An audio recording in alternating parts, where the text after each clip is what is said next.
Travis head, वैसे तो इस खिलाड़ी को आईपीएल का कोई कॉन्ट्रैक्ट नहीं मिलना चाहिए, Correct लेकिन बात अगर है। सूत्रों की माने तो ट्रेविस हेड आईपीएल 2024 में सबसे महंगे खिलाड़ी हो सकते हैं। भाई जब इतना भयंकर तरीके से तोड़ा है तो एक बात तो समझ में आ गई कि इंडियन पिचेस के ऊपर ये कैसे दूसरों को अच्छा खेल लेते हैं, वो मतलब बना देते हैं, तो वो बढ़िया कर रहे हैं। पैसा मिलेगा इसी बात का। ये पैसा मिल सकता है ट्रेविस हेड को, और जिन 10 मैं खिलाड़ियों पिचेस के के बारे साथ में कुछ कहने वाला था, खैर एनीवे। पर जिन 10 खिलाड़ियों को सबसे ज्यादा आईपीएल में पैसा मिल सकता है, उस लिस्ट में, हमारी लिस्ट में टॉप पर चल रहे हैं ट्रेविस हेड। और ट्रेविस हेड क्योंकि भाई रेड हॉट फॉर्म में तो हैं, करेक्ट बात है। और वैसे, और क्योंकि सारी टीमों में 7-7 खिलाड़ी आपको इंडियंस को खिलाना होगा। हाँ। और इंडियन खिलाड़ियों से इस आदमी को कुछ अलग सी प्रॉब्लम है, ये WTC में भी ये अटक गया था आदमी, हाँ, यार और है ये कुछ। वर्ल्ड कप के फाइनल में भी अटक गया था ये। मतलब कुछ है, या तो इंडियन प्लेयर्स इसको बड़े पसंद आ रहे हैं, हाँ। या तो इंडियन कंडीशंस बड़ी पसंद आ जाती हैं, अचानक से वार्मथ और वो सब जो है। हाँ। और बिल्कुल एकदम जो चाचा जी होते हैं वैसे वाली मूछ रख के भी आदमी चलता बिल्कुल, है, हाँ। तो बिल्कुल घरेलू वाली फीलिंग आ जाती है। तो मेरे ख्याल से ट्रेविस हेड का जो है इस बार मामला माला माल होने वाला है। बिल्कुल। और ट्रेविस हेड मतलब वही है उनके हेड के ऊपर नोटों की माला पहना देंगी कोई सी भी टीम। शादी हो रही है? मतलब इस तरीके से किया जा सकता है। शादियों में पहनाई जाती है फूलों वाली माला। बिल्कुल, लेकिन वाली नहीं, वो वाली पैसे वाली जयमाला।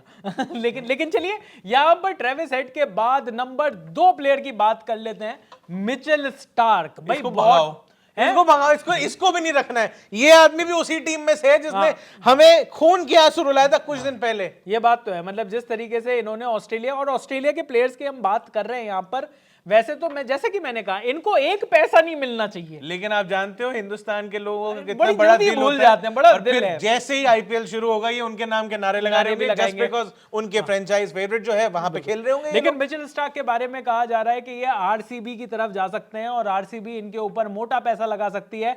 आरसीबी ने वैसे भी आईपीएल 2024 के ऑक्शन से पहले काफी सारे अपने सारे बॉलर्स को बाहर निकाल दिया है। तो ऐसे भी किसी काम के नहीं थे वहां, तो बैट्समैन की वो बोलते भी है अपना, उन्होंने रिटेंशन पहले पूरी टीम की बाद में निकाली। उन्होंने कहा हमारी पिच भी वैसे बॉलर्स के किसी काम की तो है नहीं यार। तो वही तो बात है ना कि वो कह रहे हैं कि हमारा वो है विराट कोहली, वो बॉलिंग करेगा हमसे। और इनफैक्ट उन्होंने जितनी रिटेंशन करी थी उसमें पहले जो निकाला था, पूरी लिस्ट निकालने से पहले कहते KGF, हाँ, KGF निकाल के रख दिया कि भाई सब यही है हमारे लिए जो है, हम इन्हीं के भरोसे पिछली बार भी थे, इन्हीं के भरोसे इस बार भी है। पर KGF समझा तो दो जिन लोगों ने अभी ट्यून इन किया हो क्रिकेट के बारे में, ट्यून इन किया हो, बाय गॉड, ये सब रेडियो वाली आरजे मैं था, रेडियो वाली बातें आपने करनी है। मैं कह कोहली, ग्लेन मैक्सवेल और फैफ डू प्लेसी, KGF इन्होंने अपना जो मस्त सा बना दिया है ना, और किसी का फर्स्ट नेम किसी का लास्ट नेम, किसी का भाई किसी की जान। और इसके साथ अब कैमरन ग्रीन भी आ गए भाई। कैमरन ग्रीन भी ले लिया है इन्होंने 18.5 करोड़ रुपए में, पर ऐसा मतलब 18.5 का तो वो है यार, ये 17.5 का है, ये 17.5 17.5 का 1 करोड़ तो अभी जाने मुंह पर ऐसी तरीके से फेंक कर यार। 18.5 का तो वो है, वो पंजाब की मत मारी जो गई है पहले। पिछले साल हमने कहा कि किसी काम का नहीं, इन्होंने कहा इस बार भी हम सेम करेंगे, हमें करना कुछ नहीं, सैम करना कुछ नहीं, करन। हाँ, लेकिन भाई रूमर्स यही है कि आरसीबी मिचेल स्टार्क को ले सकती है, और मिचेल स्टार्क बहुत टाइम से आईपीएल का हिस्सा नहीं रहे हैं, इसीलिए कि उन्होंने अपना एक दूसरा ऑस्ट्रेलियन लड़का जो है उसे बाहर निकाल दिया था। हाँ, शायद जॉश हेजलवुड को बाहर निकाला है, उनका नाम अभी बाद में लेंगे। लेकिन इस लिस्ट में ऑस्ट्रेलिया से चलते हैं न्यूजीलैंड, डैरिल मिचेल। पास भी पड़ता है, पास पड़ता है ना, वो थोड़ा सा मतलब हमारा खर्चा थोड़ा कम होगा वहां जाने में। तो डैरिल मिचेल की बात कर लेते हैं, न्यूजीलैंड का ये जबरदस्त प्लेयर, और इसको खूब मालामाल हो सकता है, खूब नोट दे सकते हैं भाई। इसको भी इसी बेसिस पे नोट मिलेंगे कि इंडिया को कितना तोड़ता है ये आदमी।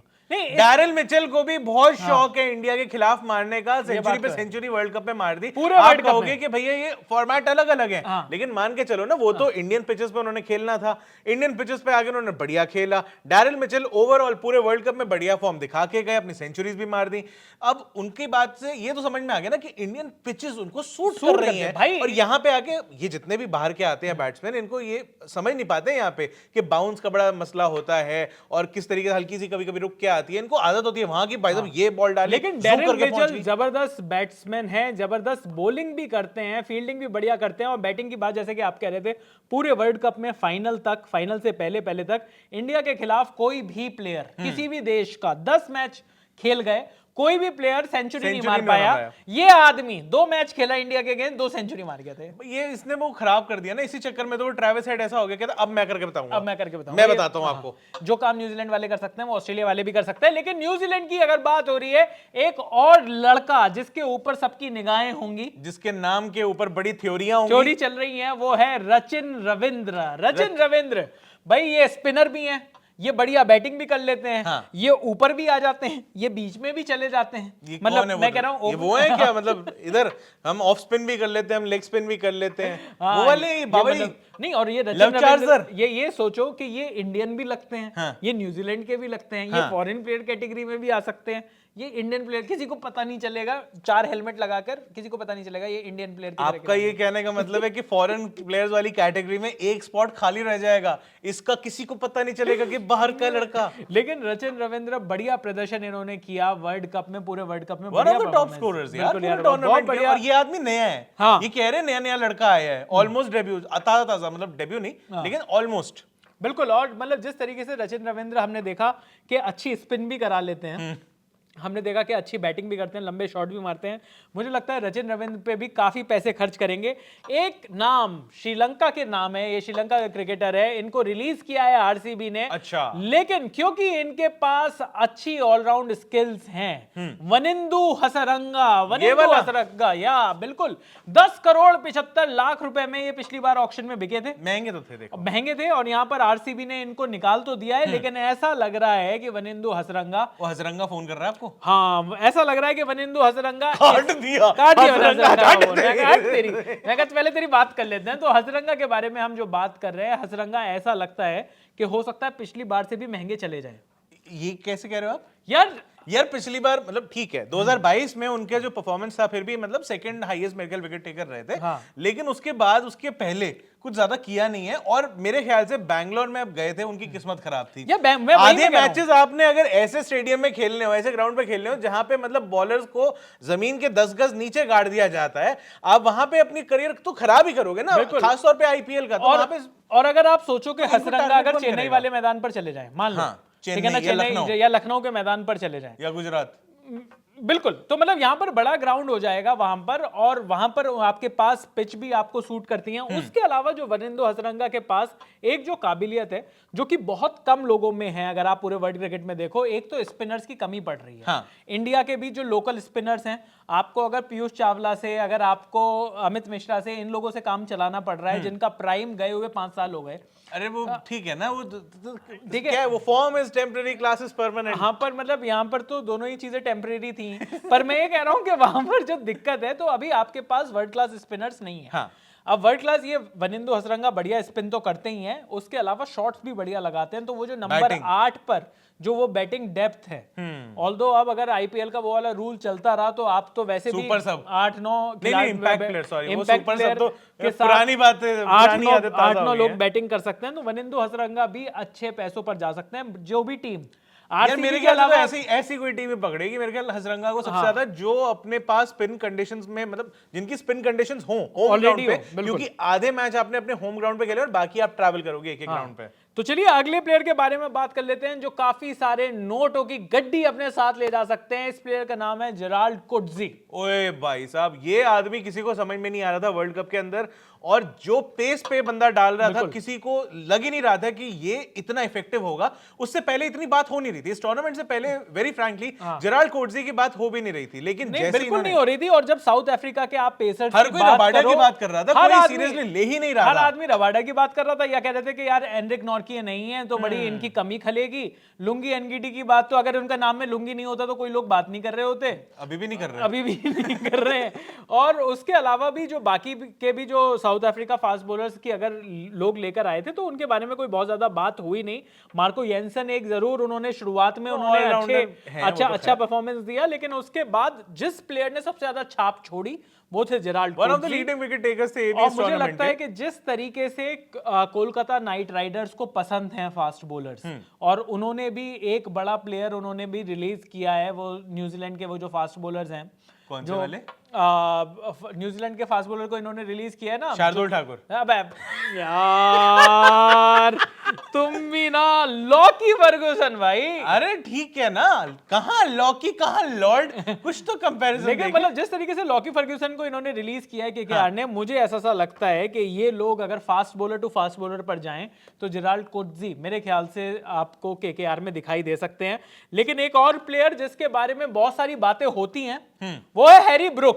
अब इस लड़के का क्या करना है? ये लड़का ने पिछली बार पता है सेंचुरी मारता था या जीरो मारता था? भाई एक ही सेंचुरी वो आई थी। हाँ। और उसके बाद इसने जो आदमी ने हरकत करी थी, हाँ, ये बात मेरे तो को है। लग रहा है कि टीम ने उसी बात का उसको उठा के बाहर फेंका। एक तो मतलब हाँ। कितने, मेरे ख्याल 11 मैचों में भाई ने बिल्कुल 200 रन भी नहीं बनाए थे। हाँ। और उन 200 में से एक सेंचुरी है, 100 था, है ना। और उसके बाद मतलब आपका 20 से भी कम का एवरेज चले जा रहा है वहां और पे। बातें आपका इतनी स्ट्राइक बड़ी- रेट इतना खराब और है। बातें इतनी बड़ी कि मैंने इंडियन क्लाउड्स को शट कर दिया। मैं हाँ कह रहे कि वो लोग कह रहे हैं वेल डन भैया, आगे थैंक यू कर आगे। हाँ। लेकिन नहीं हाँ। नहीं, यही लोग थे जो मेरे को ट्रोल कर रहे थे। Glad to shut them up.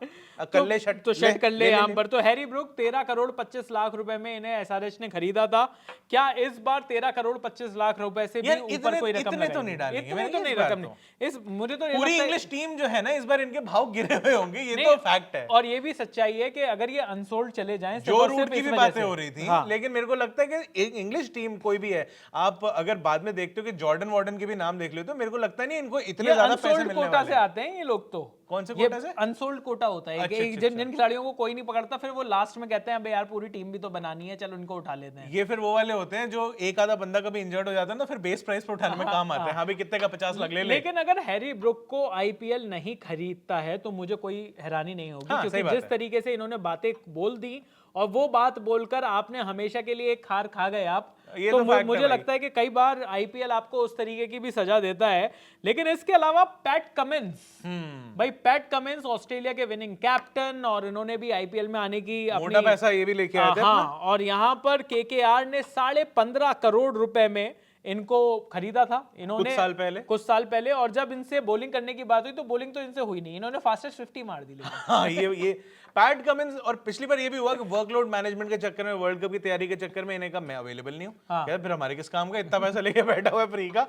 तो अब जो है उनको रिलीज कर दिया है पैट कमिंस। लेकिन एक बहुत अच्छे कप्तान जो है साबित हुए, वर्ल्ड कप विनिंग कप्तान है, WTC विनिंग कप्तान है। तो इस दौरान उनका बड़ा अच्छा सा एक गया है as far as captaincy is concern. तो अब अगर वो सबसे ज्यादा नोट भी ले जाए तो हमें तो हैरानी नहीं होगी। कोई इतनी बढ़िया किस्मत कोई है। ऐसी टीम बताओ जो अपना कप्तान ढूंढ रहा हो। हाँ। पंजाब किंग्स के अलावा नहीं, पंजाब के हर सीजन नया कप्तान जो अच्छा नहीं करता सीधे बाहर जाता है। शिखर धवन रहेंगे कप्तान, या शिखर धवन या अर्शदीप सिंह। ये तो गलत हो गया।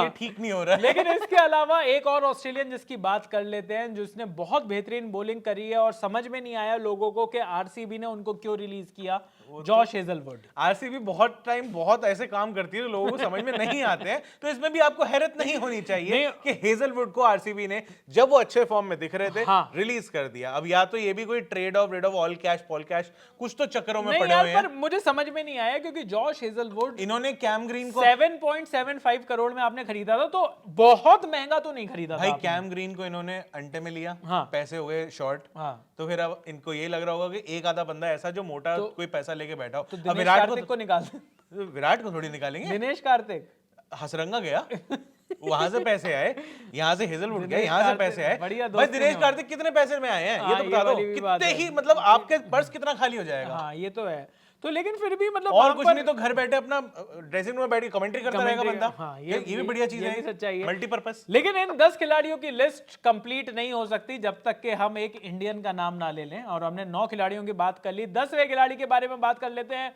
10 नंबर की जर्सी पहनकर एक बार आया था और उसके बाद बहुत ट्रोलिंग करके खाया था, शार्दुल ठाकुर। शार्दुल ठाकुर नहीं, लॉर्ड शार्दुल ठाकुर बाहर तो निकले हैं, लेकिन मुझे लगता नहीं है कि वो जो 10.75 का प्राइस टैग इनके ऊपर लगा होता है, 10.75 CR चयन रस्तोगी है जी, करोड़ क्लास रिप्रेजेंटेटिव। लेकिन 10 इतने तो दोबारा मेरे ख्याल से नहीं मिल पाएंगे, लेकिन हाँ, करोड़ों में तो चले जाएंगे। मुझे लगता है इससे ज्यादा मिलेंगे शार्दुल। यार उनको टीम में दोबारा, अपनी टीम जहां खेलते हैं इंडिया की, वहां पे दोबारा मौका नहीं मिला। यार शमी भाई आ गए, शमी भाई खा गए। लेकिन शार्दुल ठाकुर क्या कौन सी टीम चाहिए? इन्होंने भी तो वैसे रिकॉर्ड तोड़ दिया था फास्टेस्ट 50 का। वही मैं कह रहा हूं। तो शार्दुल ठाकुर को देखे दिल्ली कैपिटल्स ले सकती है 15 करोड़ में। इतने घाटे के सौदे अगर कोई एक टीम कर सकती है तो वो दिल्ली कैपिटल्स ही है। मत भूलिए दिल्ली कैपिटल्स में ही थे ये, मतलब केकेआर जाने से पहले। वो तो ठीक है, लेकिन अगर ये भी तो एक तरीका होता है ना, कई बार कई टीम्स अगर किसी को निकालती हैं बाहर, इसी बेसिस पे निकालती है, भाई इसका भाव अब हो गया होगा कम में ले लेंगे अब। ऐसे उसको बोलेंगे भाई देख ऐसा है, हम तेरे को 11.25 दे रहे हैं, तू वापस कर दे, तेरी औकात नहीं। ऐसा बोलते हुए भी अच्छा नहीं लगता और बंदा भी नहीं करेगा ना आगे से। तो उनको रिलीज कर दिया और अब उसके ऊपर सस्ते में लेने की कितनी बिडिंग होगी। क्या शार्दुल ठाकुर 10.75 करोड़ से ऊपर में बिकेंगे, या आप कमेंट सेक्शन में लिख दीजिए। या आपको कौन लगता है कि कौन सा खिलाड़ी सबसे ज्यादा करोड़ रुपए कमाने वाला है आईपीएल ऑक्शन में? अगर इनमें से नहीं आपको लगता है कोई और भी अगर ऐसा प्लेयर है जो कि पूल में होगा वहां पे ऑक्शन पूल में, और वो सबसे ज्यादा पैसे की बिड जो है अपने पास लेके चला जाएगा, तो आप वो भी नीचे कमेंट से बता सकते हो। बिल्कुल, और तो आप उनका भी नाम लिख सकते हो। बाकी आईपीएल से रिलेटेड और क्रिकेट से रिलेटेड सारे के सारे वीडियोस आपको इस प्लेटफॉर्म पर मिलते रहेंगे। तो अगर आप क्रिकेट को पसंद करते हो और मजेदार चटपटे अंदाज में अगर आप क्रिकेट को कंज्यूम करना चाहते हो, तो बोरिंग वाले बहुत बैठे बहुत हैं, बैठे इधर उधर आप जाओगे देख लोगे, सब लोग बैठे हुए हैं। तो मैं ये कह रहा हूं कि अगर आप इस तरीके से चीजों को पसंद करते हो तो आपको तुरंत जी स्विच को सब्सक्राइब कर लेना चाहिए, फॉलो कर लेना चाहिए, फॉलो कर लेना चाहिए। और मैं तो ये कहता हूं कि आप उसको 10 लोगों को भेजो, कृपा आएगी। नहीं, मैं तो कहूंगा हाँ। एक बंदा आगे 2 को भेजे, 2 को भेजे, 2 बंदा आगे 4 को भेजे, बस फिर 4 ऐसे, बस ऐसे आपके 5 तीसरे दिन दिन बाद ऑडी बार खड़ी हुई होगी मैं तो बीमर कह रहा था। नहीं, ऐसा कुछ नहीं, ऐसा कुछ नहीं, लेकिन मन की शांति के लिए आप ऐसा कर सकते हो। मैं तो कहता हूँ आपके अगर वो दूसरे वाले ग्रुप होते हैं ना जिसपे आप गंदी चीजें भेजते हो, हाँ, अपने वहां पर भी भेज दो। दोस्तों का ग्रुप बना ये रखा अच्छी होता चीज है, भेज दो। वो आप वहां पे वो गंदी वाली फोटो भेजते हो। गंदी वाली मतलब? गंदी वाली मतलब जिसपे मिट्टी लगी होती है। अच्छा, वो ठीक है। गंदी वाली आप वीडियोस भेजते हो। हाँ, गंदी वाली मतलब वो थोड़ी गंदी होती है, वो ब्लड सी होती है। वो कई लोग ऐसे ब्लड Blood? पसंद करते हैं। लोग सिर्फ जापानीज में बात करना पसंद करते हैं। तो चलिए इस वीडियो में अभी के लिए बस इतना ही। मेरा नाम है चैन रस्तोगी, मैं अभिषेक मनचंदा और आप देख रहे हैं जी स्विच।